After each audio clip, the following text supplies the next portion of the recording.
আসসালামু আলাইকুম, সবাই কেমন আছেন? আশা করি আল্লাহ পাকের অশেষ মেহেরবানিতে সবাই ভালো আছেন। আসলে আমি কিছুদিন আগে একটা ভিডিও বানাইছিলাম দাড়িপাল্লা নিয়ে। আমি বললাম যে শান্তিনের মার্কা দাড়িপাল্লা মার্কা, এরকম একটা স্লোগান দিয়ে আমি একটা ভিডিও বানাইছিলাম। আমার এই ভিডিওটার ভিতরে অনেকে অনেক বাজে কমেন্ট করছিলেন। মানে আমি আওয়ামী লীগের দালাল, জামাতের দালাল বলে আমাকে অনেক কথা বলছেন, লেখালেখি করছেন।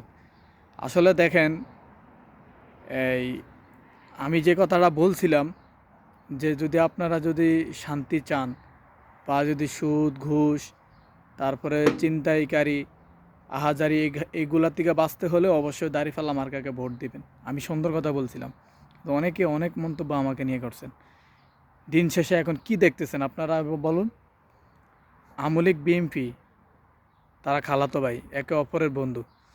এখন দেখেন, এই যে ঢাকাতে আপনার আমার এক ভাইকে কিভাবে পাথর মেরে আপনার হত্যা করা হয়েছে, শুধু চাঁদা না দেওয়ার কারণে। আজকে আপনারা কি বুঝেন? আওয়ামী লীগ যা করে গেছে বিএনপি তাই করবে।